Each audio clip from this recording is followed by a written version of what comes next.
क्या PPT share हो गया? No ma'am. Yes ma'am.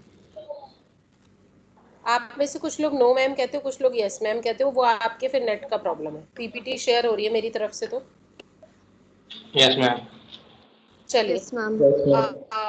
हाँ, कल हमने थोड़ा सा इस पे बात की थी कि मैकेनिक्स के लिए जो कंट्रीब्यूटर्स हैं वो कौन है। ठीक, अब अगर हम इंडियन कंट्रीब्यूटर्स की बात करें तो जो ऋग्वेदा है वो ऋग्वेदा 1500 बीसी से 1200 बीसी के बीच का है ऋग्वेद। ठीक है, तो आप ये समझ लो कि जो अरिस्टोटल था, which is known as the father of mechanics, not exactly the father, the originator of mechanics, वो था 350 बीसी और ऋग्वेदा है 1500 to 1200 BC. And in Rigveda we find the description about the astronomy, and astronomy is a part of mechanics. तो आप ये समझ सकते हो कि इंडिया में मैकेनिक्स का जो डेवलपमेंट है वो और भी पुराना है, माने करीब 3200 ईयर्स ओल्ड। जो हम कह रहे थे कि it's history is 2350 years old, actually its history is 3500 years old with the perspective of India. Rigveda में एक वेदांगा ज्योतिषा करके है, इंडियन एक इंडियन डॉक्यूमेंट जिसमें एस्ट्रोनॉमी का है वर्णन। तो अगर हम ये सोचें कि मैकेनिक्स का डेवलपमेंट इंडिया में था कि नहीं था, तो इंडिया में भी मैकेनिक्स के लिए कंट्रीब्यूशन था, लेकिन वो सरफेस पर बाद में आया होगा या उस तरीके से डेवलप नहीं था, लेकिन वहां पर उसके ट्रेसेस हैं। और यदि हम एग्जैक्टली मैथमेटिशियन के पॉइंट ऑफ व्यू से, एस्ट्रोनॉमर्स के पॉइंट ऑफ व्यू से बात करें तो Aryabhata, hold a minute, Aryabhata जो है उसको हम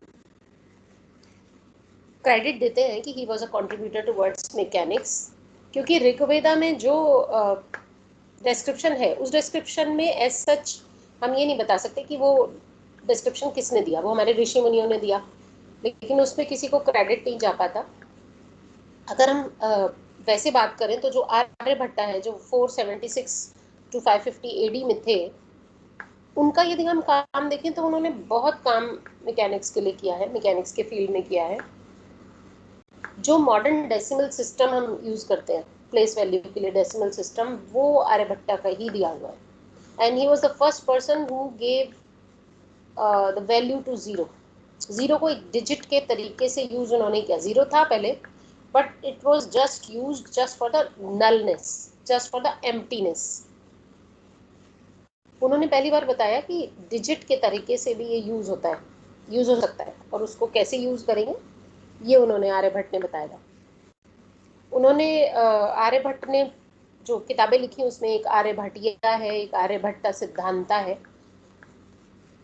उसमें आर्यभट्टा सिद्धांता में उन्होंने इस जीरो के बारे में वर्णन किया है। उसके बाद उन्होंने बताया कि जो डे है वो मिडनाइट से स्टार्ट होता है। आप देखते हो आज भी ये यूज हो रहा है कि मिडनाइट से आप मानते हो कि 12 के बाद 1 AM we start our day, 1 AM, 2 AM, 3 AM.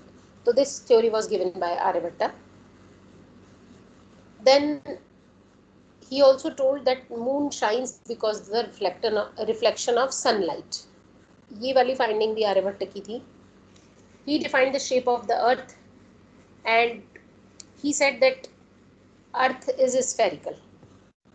उन्होंने उसके circumference का measurement भी दिया, earth spherical है ऐसा भी बताया.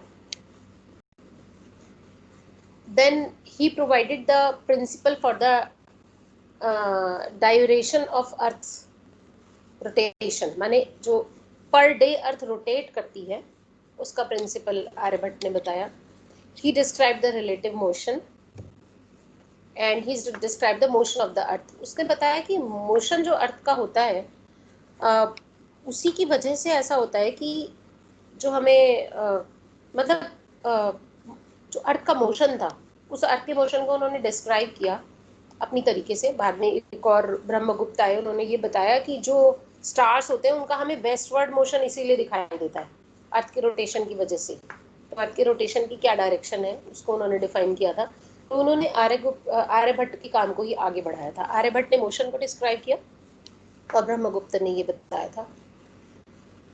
तो अगर हम कंट्रीब्यूशन की बात करें तो कंट्रीब्यूशन इंडियंस का कम नहीं था, लेकिन उनको इतना रिकॉग्निशन नहीं मिलता था क्योंकि उस तरीके का सिस्टम नहीं था हमारे पास कि हम उसको एक्सपोज करें। और लेकिन जो आर्यभट्ट का काम है वो तो सारा डॉक्यूमेंटेड है, डॉक्यूमेंट्स हैं उसके। Instantaneous motion of A planet की बात की उन्होंने, कैलकुलेट किया कि instantaneous motion of A planet कैसे कैलकुलेट होगा। जो हमारे इंडियंस हैं उनके जो कॉन्ट्रीब्यूशंस हैं उसमें उन्होंने एस्ट्रोनॉमिकल कैलकुलेशंस प्रोवाइड किए हैं। एस्ट्रोनॉमिकल कैलकुलेशंस जो होती हैं वो एस्ट्रोलॉजी के लिए भी हेल्पफुल होती हैं। एस्ट्रोलॉजी सारी एस्ट्रोनॉमिकल कैलकुलेशंस पर ही बेस्ड है। तो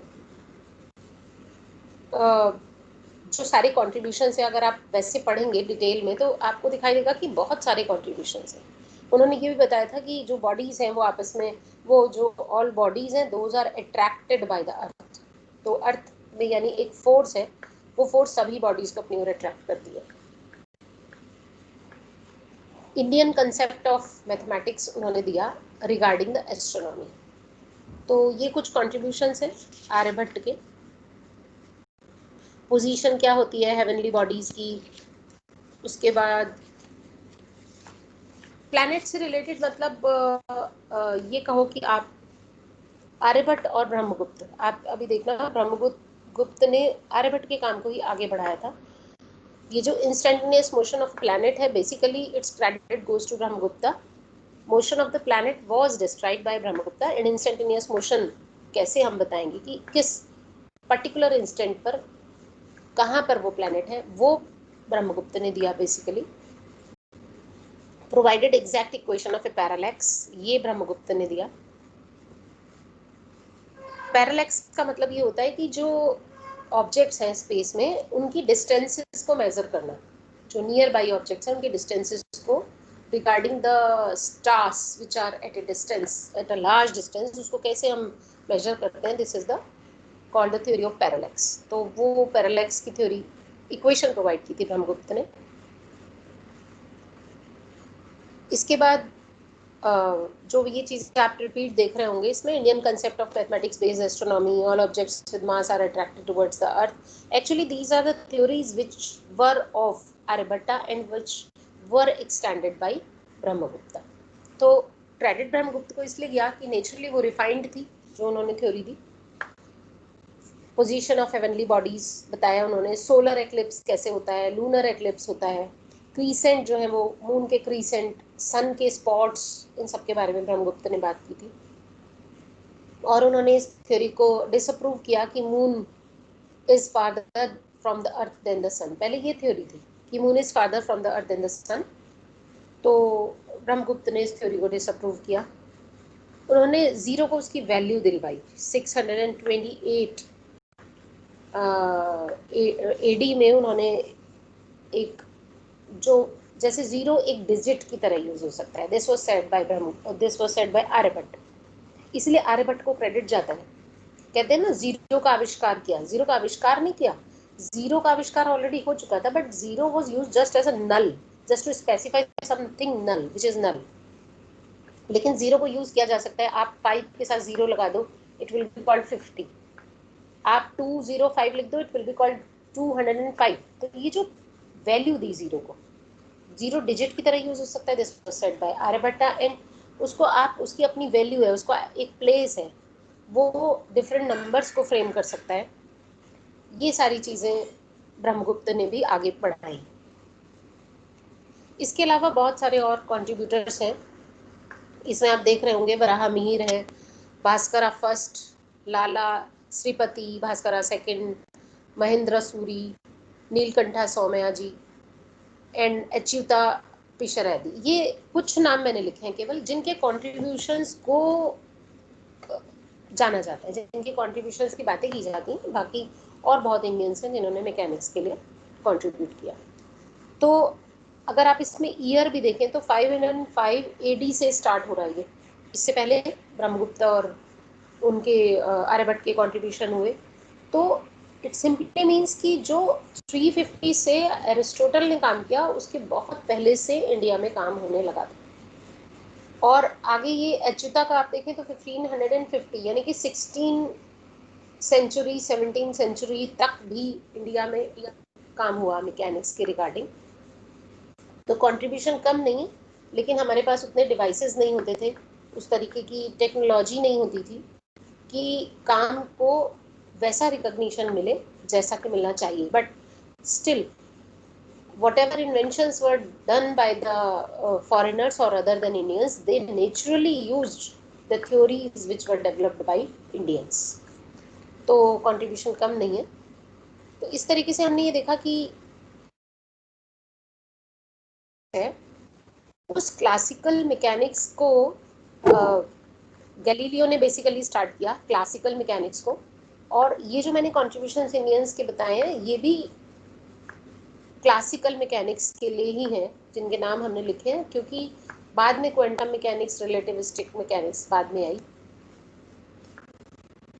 उस क्लासिकल मैकेनिक्स में आप जितनी मैकेनिक्स को करेंगे वो you will start from Newton's mechanics, जो हम बहुत थोड़ा ही करेंगे, Newton mechanics, and then we will go to Lagrange mechanics and Hamiltonian mechanics, जो मैंने शुरू में आपको बताया था कि these are just the two different approaches other than the approach of Newton to find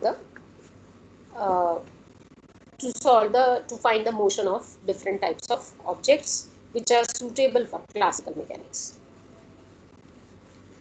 first इसमें सबसे पहले क्या है कि आप लोगों ने अभी तक जो मैकेनिक्स पढ़ी है उसमें आपने एक ऑब्जेक्ट को लेके पढ़ा है, जैसे एक बॉल या अर्थ या फिर कोई और ऑब्जेक्ट जो आपने लिया है, that was a single object. तो that was the mechanics of a particle. जब यहाँ पर हम पढ़ेंगे तो हम mechanics of a system of particle की भी बातें करेंगे। When some object is made up of so many particles and that is a system of particle because it will be made of more than one particle. तो हम ये देखेंगे कि जो हमारे लॉज हैं, पुराने लॉज, कंजर्वेशन लॉज हैं, वो कैसे एक पार्टिकल के लिए क्या कहते हैं, कैसा उनका डिस्क्रिप्शन है, कैसे उसको हम डिराइव करते हैं, और सिस्टम ऑफ पार्टिकल्स के लिए हम उसको कैसे करते हैं।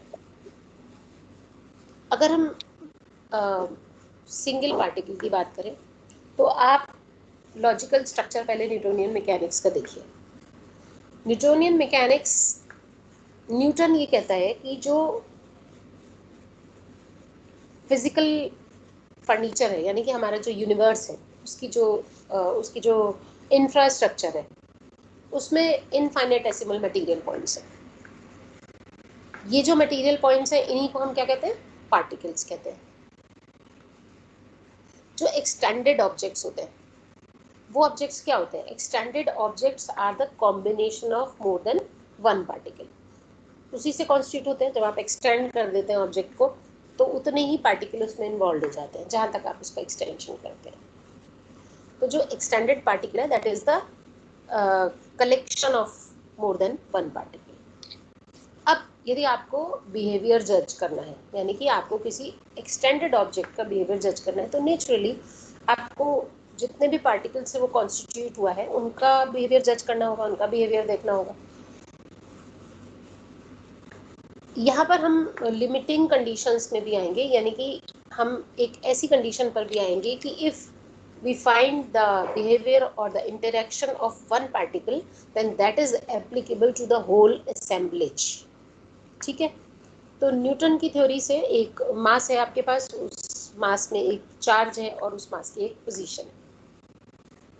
then you have some space, you have an entity time, and with respect to space and time you find what is the position of particle and what is the path described by the particle।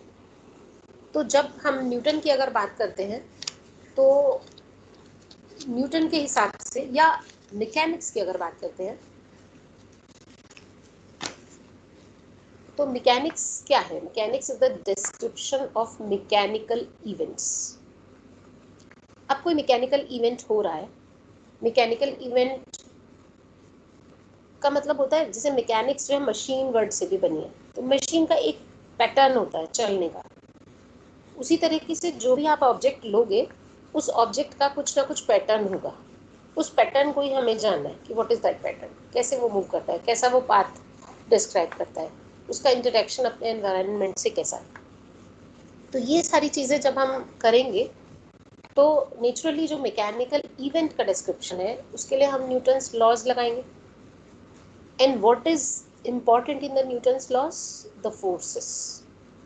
In all the three laws, Newton talks about the forces. Even in his fourth law, which is the law of gravitation, again he talked about the forces. तो जो कोई भी physical object है, that is the composite of particles, and the motion of that assemblage or the motion of that object is governed by forces. This was the theory of Newton.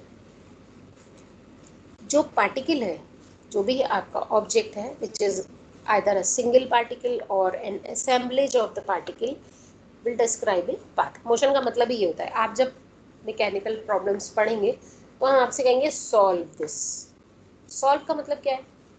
आपको अगर velocity पता है, या कहिए आपको अगर acceleration पता है, you may integrate it, you may find velocity, you may integrate it, you will find the position, and if you find the position as a function of time, then you can find the path.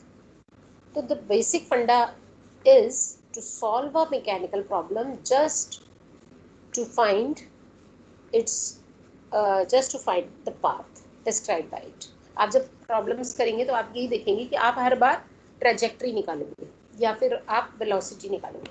अगर आपको trajectory पता है तो that means you are describing the motion, कि motion कैसे हो रहा है। तो basically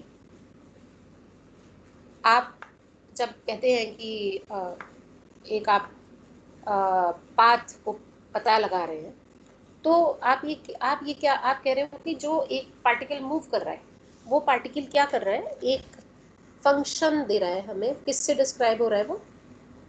this is described, suppose this is described by xt, or you can say it is described by ft. Now if at one time you find the position, it is the position, ft is giving you the position, so at different values of time you can find different ft's, and by joining those ft's you will get the trajectory. तो एक function हमारे पास आया, which function is describing the path. अब ये function path कब describe करेगा? when it is a continuous function. ठीक, तो न्यूटन की फिलॉसफी में you have a continuous function which is basically describing a path under the influence of forces. Okay, actually यहाँ पे क्या थ्योरी काम करती है? आप न्यूटन के लॉ में देखिए, वो कहता है थर्ड लॉ में कि पार्टिकल, जिन भी पार्टिकल्स के कांटेक्ट में आएगा, फोर्स एक्सर्ट होगी और फिर एक रिएक्टिव फोर्स एक्सर्ट होगी. आप ये देखिए, इसको ऐसे भी बताया जाता है कि आपने इवन अगर हाथ खड़ा किया, आपने हाथ खड़ा किया, तो हाथ खड़ा करने से जितने यूनिवर्स में पार्टिकल्स हैं, जितने भी ऑब्जेक्ट्स हैं, अगर हम यूनिवर्स की बात करें तो यूनिवर्स की ही बात कर रहे हैं, अदरवाइज यू कैन से एक क्लोज सिस्टम आप मान लो, जिस क्लोज सिस्टम में आपने हाथ खड़ा किया, आपने हाथ खड़ा किया तो जितने भी पार्टिकल्स हैं वहाँ पर मौजूद या ऑब्जेक्ट्स हैं, वो सब रिएक्टिव फोर्स को एक्सपीरियंस करेंगे, क्योंकि आपका हाथ कोलाइड होगा ना कहीं आप जब हाथ खड़ा करेंगे तो देयर विल बी कोलिशन, और जब कोलिशन होगा तो वो जो जिससे भी कोलिशन होगा, आपका हाथ भी फोर्स एक्सर्ट करेगा और वो जो पार्टिकल है वो भी रिएक्टिव फोर्स एग्जर्ट करेगा, वो रिएक्टिव फोर्स जितने भी वहाँ मौजूद ऑब्जेक्ट्स हैं वो सबको महसूस होगी। इसीलिए कहा जाता है कि जितने भी एक्शंस होते हैं एटमॉस्फेयर में, यूनिवर्स में जितने भी एक्शन होते हैं, उसकी वजह से जो और दूसरे पार्टिकल्स हैं, दूसरे ऑब्जेक्ट्स हैं, उन सभी में रिएक्शन महसूस होता है, और एक्शन और रिएक्शन चलता रहता है। उसी की वजह से जो बेसिक मोशन होता है किसी का भी, वो इम्प्रेस होता रहता है, वो चेंज होता रहता है, उसमें ट्रांसफॉर्मेशन होते रहते हैं। So it is a continuous process, and this is basically based on Newton's third law, and it automatically involves Newton's second law. It automatically involves Newton's first law, क्योंकि आपका चेंज कैसे हुआ? Because some force, some external force is impressed on it. Okay? अब force की जब हम बात कर रहे हैं, तो अभी हम एक सिस्टम ऑफ पार्टिकल पर नहीं आ रहे हैं। अब हम एक ऑब्जेक्ट की बात कर रहे हैं, यानी सिंगल पार्टिकल की बात कर रहे हैं। अभी उसको एक्सटेंड करेंगे फिर। तो उस सिंगल पार्टिकल पर कुछ फोर्सेस एक्ट कर रहे हैं। वो फोर्सेस, अगर हम सिंगल पार्टिकल की बात करते हैं तो कभी भी हम इंटरनल फोर्सेस की बात नहीं करते हैं। आगे आप सिस्टम ऑफ पार्टिकल पढ़ोगे तो वहाँ इंटरनल फोर्सेस भी आएंगे। अभी जो हम बात कर रहे हैं वो एक पार्टिकल की बात कर रहे हैं, यानी कि हमें एक पार्टिकल पर कितनी फोर्सेस हो सकती हैं, कई तरीके की फोर्सेस हो सकती हैं। तो उन सारे फोर्सेस का यदि हम सम निकालें तो that will be the total force impressed on that particle. तो न्यूटन का लॉ क्या कहता है? न्यूटन का लॉ कहता है if F is the sum of the forces is equal to m x double dot if x is the position, or F is equal to m a. This x double dot is representing acceleration, m is representing mass, and F is the sum of forces. So in Newton mechanics the main concentration is on force. एक यहाँ पर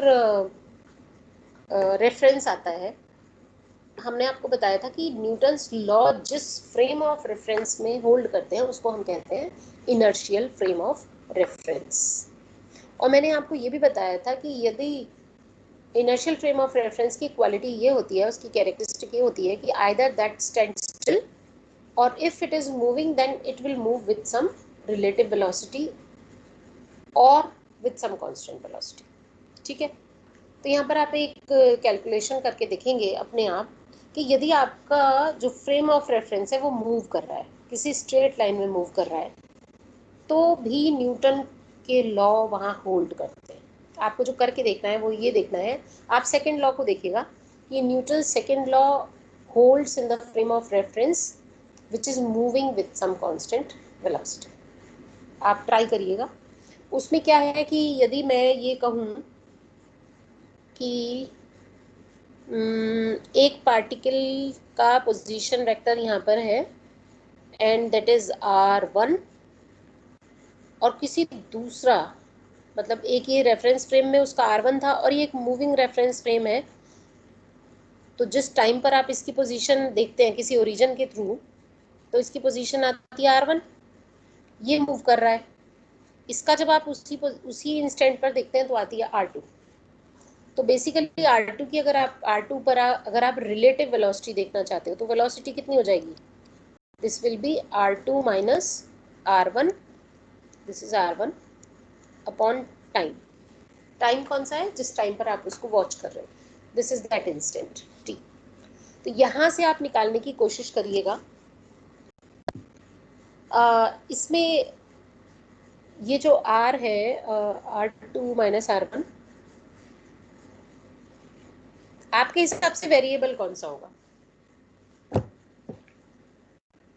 R2 और R1 में दोनों variable हैं या एक variable होगा?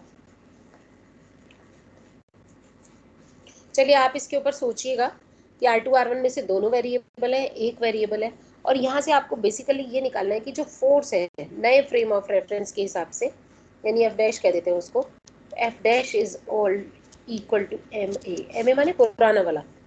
MA क्या है? Force in first frame of reference. तो आपको ये देखना है कि यदि हमारा एक इनर्शियल फ्रेम ऑफ रेफरेंस है, एक दूसरा हम फ्रेम ऑफ रेफरेंस ले लें जो कि मूव कर रहा है किसी रिलेटिव वेलोसिटी से, तो वो फ्रेम ऑफ रेफरेंस भी इनर्शियल फ्रेम ऑफ रेफरेंस है। हम कैसे पता करते हैं कोई फ्रेम ऑफ रेफरेंस इनर्शियल है या नहीं है? हम ऐसे पता करते हैं कि न्यूटन्स के लॉ होल्ड कर रहे हैं या नहीं।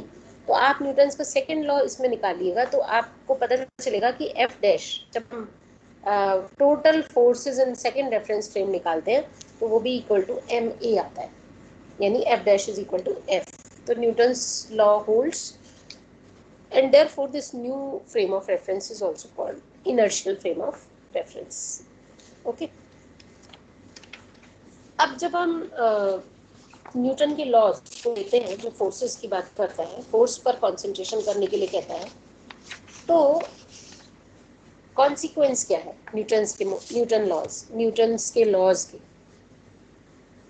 न्यूटन ने 3 लॉ दिए। न्यूटन के लॉज जो हैं तीनों, या चौथा लॉ ऑफ ग्रेविटेशन, उनके कॉन्सिक्वेंसेस में we got some principles called the conservation principles.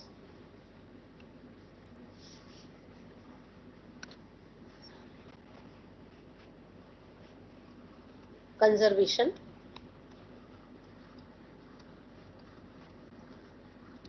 principles. Actually जो ये कंजर्वेशन प्रिंसिपल्स होते हैं, आप अभी आगे देखोगे कि कितना ज़्यादा यूज होते हैं। These are very strong tools to solve so many mechanical problems. इन कंजर्वेशन प्रिंसिपल्स में ये बताया जाता है, इनके द्वारा ये बताया जाता है कि ऐसी कौन सी कैरेक्टरिस्टिक्स हैं आपके इमोशन की, आपके जो भी आप सिस्टम कंसीडर कर रहे हो, ऐसी कौन सी कैरेक्टरिस्टिक्स हैं which are constant with respect to time, which remains unchanged. तो क्योंकि वो प्रिजर्व्ड है, क्योंकि वो कांस्टेंट है, तो उनकी ये जो कैरेक्टरिस्टिक है ये बहुत सारी मैकेनिकल प्रॉब्लम को सॉल्व करने के काम आती है। कंजर्वेशन लॉज जो है वो, अभी जब आप देखेंगे कि इसका डेरिवेशन, तो आप देखेंगे कि these are independent of trajectory. So ये कैरेक्टरिस्टिक होती है कंजर्वेशन लॉज की, कि conservation laws are independent of trajectory.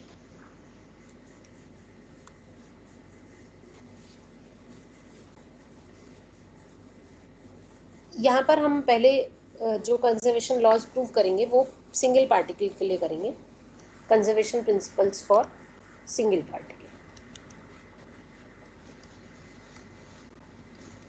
फिर हम इन्हीं लॉज को करेंगे फॉर सिस्टम ऑफ पार्टिकल्स। ठीक है, सबसे पहले हम लेते हैं conservation of linear momentum. This is the first law, conservation of linear momentum.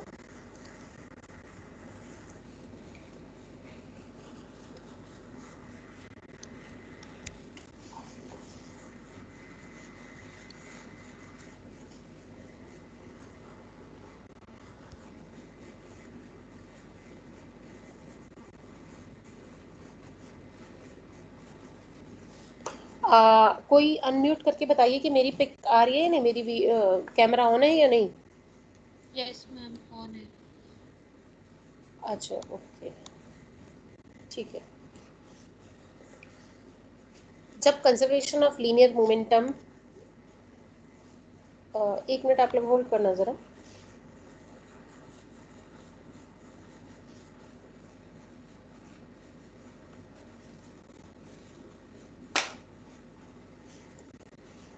Conservation of linear momentum के लिए हम थोड़ा सा ये देखेंगे पहले कि लीनियर मोमेंटम आखिर है क्या। ठीक है, आप ऐसे कह सकते हो कि पहले मोमेंटम क्या है। मोमेंटम, आप में से कोई बता सकता है तो अपना अनम्यूट करके बताओ कि what is momentum, not from mathematical point of view but from physical point of view, what is momentum. किसी को बताओ, वो अनम्यूट करो और बताओ कि फिजिकली हम कैसे मोमेंटम को सोच सकते हैं, कैसे डिफाइन कर सकते हैं।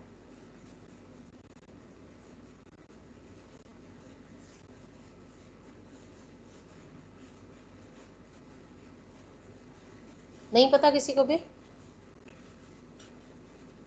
चलिए, इसको आप ऐसे सोच सकते हो कि ये किसी ऑब्जेक्ट की वो पावर, वो एनर्जी होती है जो पावर या एनर्जी वो मोशन के दौरान किसी दूसरे ऑब्जेक्ट पर दिखा सकता है।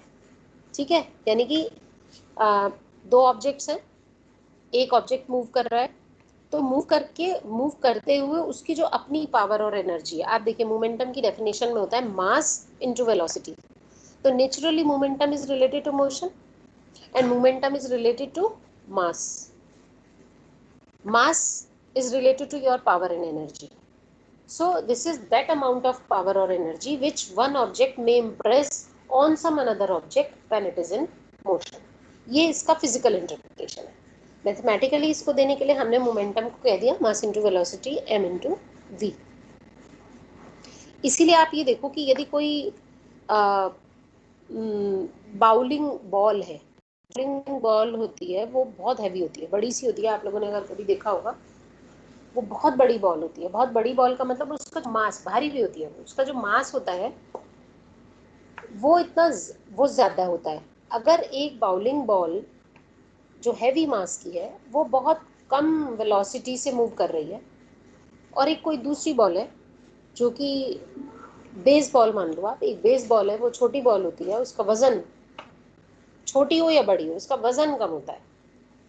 तो एक बेस बॉल कम वजन की है लेकिन वो ज़्यादा वेलोसिटी से अगर जा रही है, और एक बाउलिंग बॉल अगर वो हैवी वजन की है और वो कम वेलोसिटी से जा रही है, तो भी दोनों का मोमेंटम बराबर होगा। तो momentum is depending upon mass as well as velocity.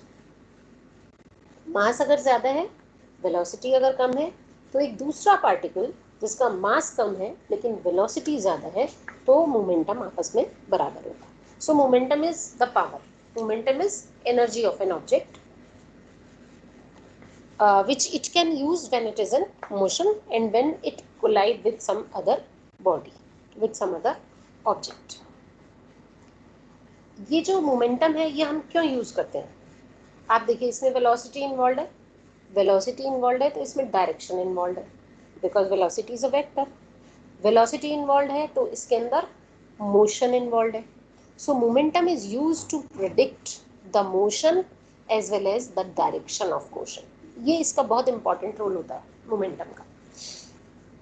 आप लोगों ने कभी मूवमेंट ऑफ फोर्सेस तो बहुत पढ़ा होगा, आप लोग बीएससी में जो मैकेनिक्स पढ़ते हैं या फिजिक्स पढ़ते हैं, वहाँ पर आप मूवमेंट ऑफ फोर्स निकालते हैं। आप में से कोई अनम्यूट करिए जरा।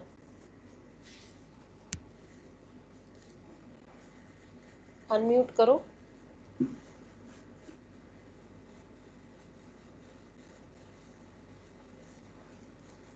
और फिर मुझे बताओ।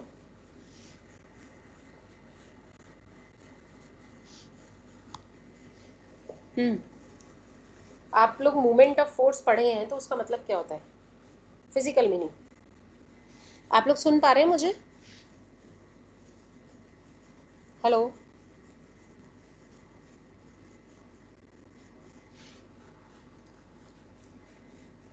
कोई आप लोगों में से अनम्यूट करके बताओ ना।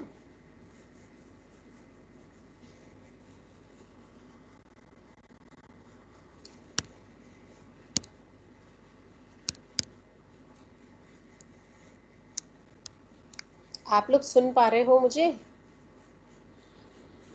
Yes ma'am. Hello. Ma'am. Yes ma'am. अच्छा Yes, बेटा, ma'am. तो कोई तो करो। एक्चुअली मेरे में पिक्चर यस आनी बंद मैम। हो गई ना, तो मुझे थोड़ा क्या? चलिए, आप लोग बताइए मूवमेंट ऑफ फोर्स का मतलब क्या होता है, फिजिकल मीनिंग? किसी को पता है या नहीं? No ma'am. अच्छा, नो मैम। किया है आपने? मूवमेंट ऑफ फोर्स निकाला होगा, फिजिक्स में तो बहुत Yes, करा ma'am. होगा। किया है पर अभी हाँ याद नहीं आ रहा। बेटा, आप लोग हमेशा ये कोशिश करो, आप मैथमेटिक्स पढ़ रहे हो तो मैथमेटिशियन का काम केवल मैथमेटिक्स को इम्प्लीमेंट करना नहीं होता, और यही खास बात होती है मैथमेटिशियन की कि वो टूल भी जानता है और उसको फिजिकल मीनिंग भी पता होना चाहिए। जो फिजिक्स का आदमी है ना, उसको टूल नहीं पता, वो तो केवल मैथमेटिक्स को यूज करेगा। उसको तो ये पता है ये मेथड होता है, इसे लगा दो, उसे नहीं पता कैसे निकला। आप लोगों को ये भी पता करना चाहिए कि आप जो मेथड लगा रहे हो वो कैसे आया। यही तो पढ़ाया जाता है आप लोगों को, ये सारे मेथड्स के डेरिवेशन आप पढ़ते हो। इसी तरीके से जिस भी जो भी चीज़ आप यूज़ कर रहे हो, आप स्पेस वर्ड यूज़ कर रहे हो, आप फंक्शन वर्ड यूज़ कर रहे हो, कुछ भी यूज़ कर रहे हो, तो आप उसको फिजिकल इंटरप्रिटेशन ज़रूर देखा करो कि क्या है। आपने मूवमेंट ऑफ फोर्स बहुत किया, पूरी फिजिक्स पे करते आए हो, मेरे ख्याल से 9 से ही शुरू हो जाता है मूवमेंट ऑफ फोर्स, और आपको ये नहीं पता है कि मूवमेंट ऑफ फोर्स का मतलब क्या होता है। मूवमेंट ऑफ फोर्स का मतलब होता है rotational effect produced by force, ये होता है मूवमेंट ऑफ फोर्स। अगर हम खाली फोर्स की बातें करते हैं तो हम लीनियर फोर्स की बात करते हैं, लीनियर डायरेक्शन में उसका क्या असर है। लेकिन जैसे हम मूवमेंट ऑफ फोर्स की बात करते हैं तो हम कहते हैं कि उस फोर्स की वजह से रोटेशन, यानी कि एक कर्व में कोई मोशन, कर्व्ड मोशन, कि वो किस तरीके का हो रहा है। ठीक है, तो ऐसे ही जब हम मोमेंटम की बात करेंगे तो मोमेंटम में आप मूवमेंट ऑफ मोमेंटम की भी बात करेंगे। इसका मतलब मोमेंटम की वजह से किस तरीके का रोटेशनल इफेक्ट पैदा हो रहा है। अब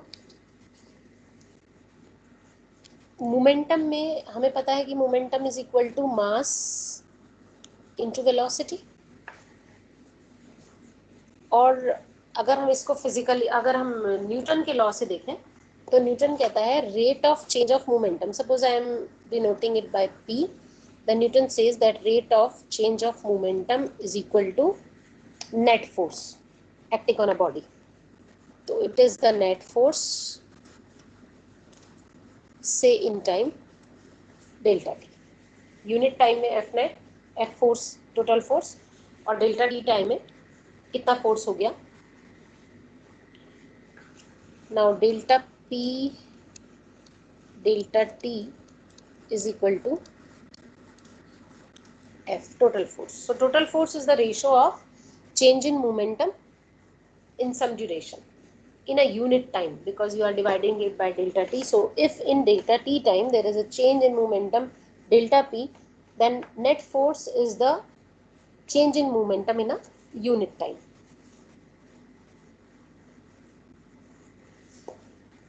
अब यहाँ पर आप ये देखिए, अगर एक फोर्स, ये जो फोर्स है सेम फोर्स है और ये ज़्यादा टाइम के लिए लगाई गई, ये ज़्यादा टाइम के लिए लगाई गई, तो ये ज़्यादा हो जाएगा कि कम, डेल्टा टी, ये ज़्यादा हो गया, ड्यूरेशन है क्योंकि ये डेल्टा टी। अगर ये ज़्यादा है, ये सेम फोर्स है, तो इसके हिसाब से जो चेंज इन मोमेंटम हुआ वो कैसा हुआ, ज़्यादा या कम। आप इसको ऐसे देखो, delta P is equal to F net delta T, ऐसे रखो। ठीक, सेम फोर्स ज़्यादा टाइम के लिए लगाई गई तो मोमेंटम में जो चेंज वो ज़्यादा होगा या कम होगा, ज़्यादा होगा। तो this is one result. If the same force is applied for a long period of time, it simply means there is a larger change in momentum. ये एक रिजल्ट आ गया आपका। Same amount of force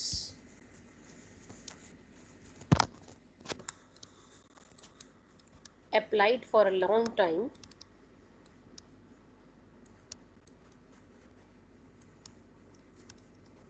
means a larger change in momentum. This is one result.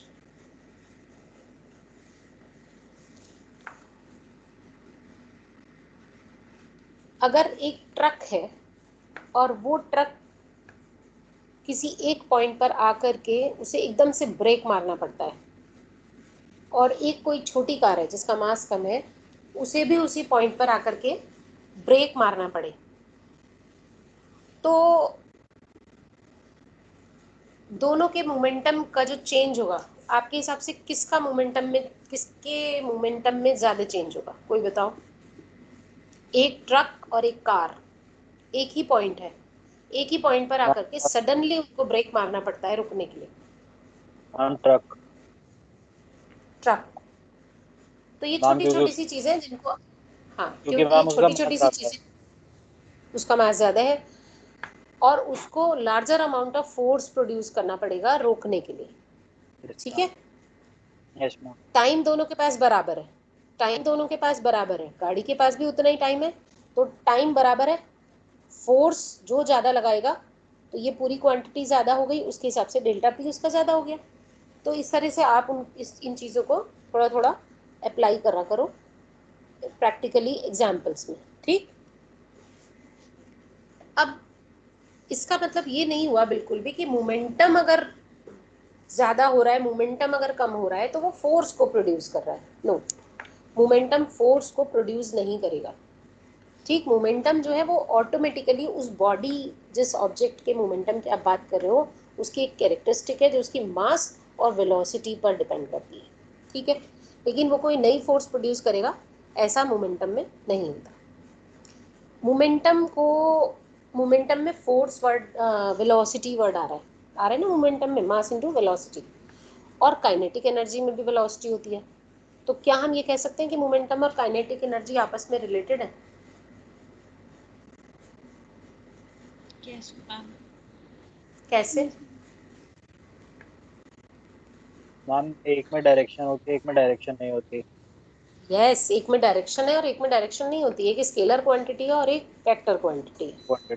तो ये ठीक है, जो kinetic energy है वो एनर्जी ड्यूरिंग मोशन की बातें करती है कि उसकी जो वेलोसिटी है उसकी वजह से कितनी एनर्जी प्रोड्यूस हुई।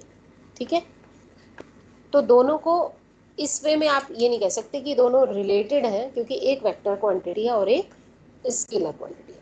ठीक,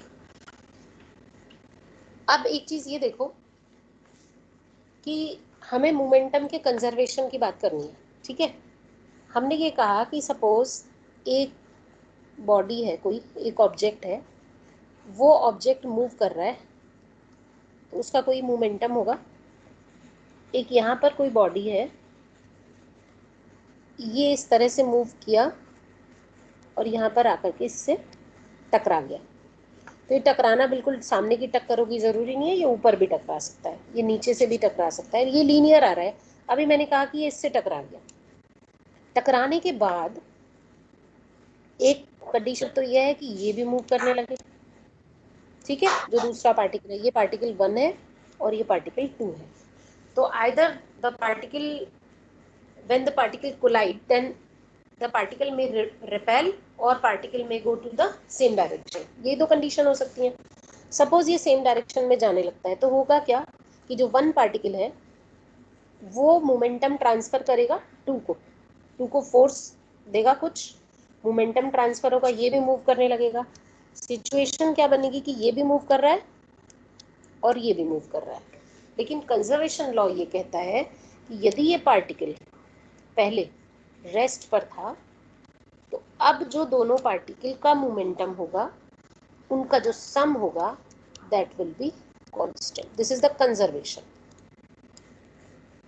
अब दूसरी स्थिति हो सकती है, एक पार्टिकल, हाँ मैम इसमें लॉस ऑफ एनर्जी नहीं होगा मैम, हम अगर चेंज बेटा अभी करेंगे हम, हाँ तो मैम फिर उसमें मतलब जैसे कंजर्वेशन लॉ बोल रहा है तो मैम उसमें उसमें कहीं ना कहीं तो कोई लॉस, ना कोई लॉस तो।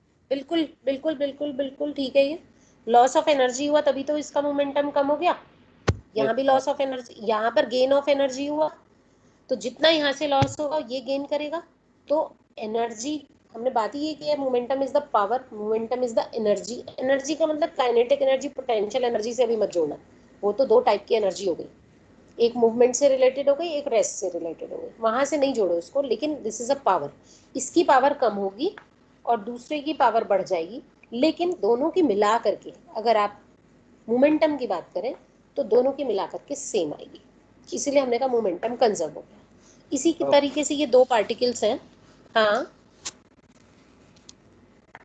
इसी तरीके से ये दो पार्टिकल हैं, ये पार्टिकल आया, सपोज ये भी पार्टिकल आ रहा है, दोनों पार्टिकल यहाँ पर आकर के टकराए और टकरा करके क्या हुआ, ये रिपेल हो गया। इस केस में भी क्या होगा, अगर पार्टिकल की जो पहला पार्टिकल है उसका जो मोमेंटम था, जो दूसरा पार्टिकल है उसका जो मोमेंटम था, टकराने के बाद जब ये रिपेल होंगे तो वापस the sum of momentum will be conserved. कुछ भी मोमेंटम यानी वेलोसिटी का जो भी गेन और लॉस होगा दैट विल बी एडजस्टेड। ठीक है, अब ये एक और तरह से मूवमेंट हो सकता है कि आपका ये पार्टिकल है, और एक सेकेंड,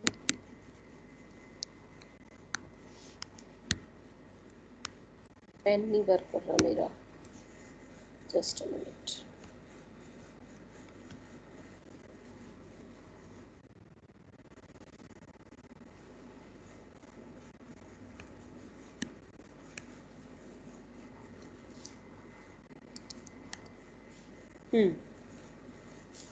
अगर ये पार्टिकल है, देखो ये एक पार्टिकल है और ये पास हो रहा है इससे, यहाँ पर एक पार्टिकल है, ये आया ऐसे, ऐसे आया, इसने इससे कोलाइड किया, इसने कोलाइड किया, कोलाइड करके ये यहाँ चला गया, रिपेल हुए, ये यहाँ चला गया। ये हम बता रहे हैं कि एक ही लाइन में जाए, उसी लाइन ऑफ एक्शन पे जाए, ये ज़रूरी नहीं होता।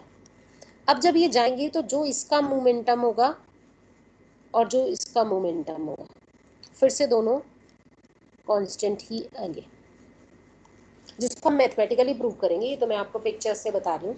तो this is the conservation of linear momentum. ठीक है, इसके लिए मैं एक थोड़ा सा और पढ़ाने के बाद रेफरेंस दूंगी आपको। एक बहुत अच्छी वीडियो है, एक फिजिक्स की प्रोफेसर हैं अमेरिका में, वो अपने वीडियोस डालती हैं, बहुत छोटे छोटे वीडियोस हैं, फिजिक्स की प्रोफेसर हैं वैसे तो, बल्कि आप नोट कर लो या इसमें मैं लिख देती हूँ। उनका नाम है यूजीन खोरियान्स्की।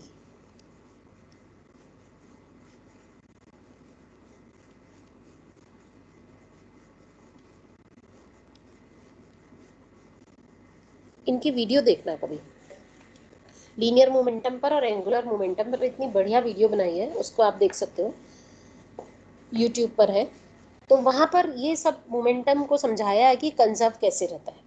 तो ये मैंने आपको अभी फिजिकली बताया कि मोमेंटम कंजर्व कैसे होता है। ठीक है, मैं अपने नेक्स्ट लेक्चर में आप लोगों को इसको थोड़ा सा और आगे एक्सप्लेन करूँगी, जब हम इसको मैथमेटिकली प्रूव करेंगे कि मोमेंटम कैसे कंजर्व होता है। ठीक, तो मेरे ख्याल से अभी हम यहीं फिनिश कर दें क्लास।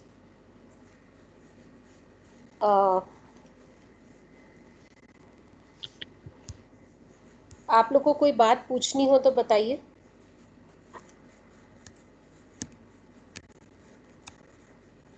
किसी को कुछ पूछना हो तो बताओ। मैम मोमेंट ऑफ फोर्स का कोई एग्जांपल मैम आपने भी पूछा, मतलब बताया नहीं। Anybody, any question? जी मैम।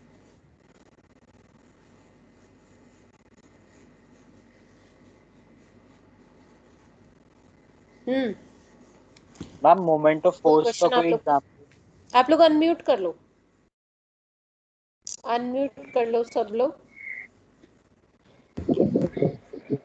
सबसे कुछ लोगों के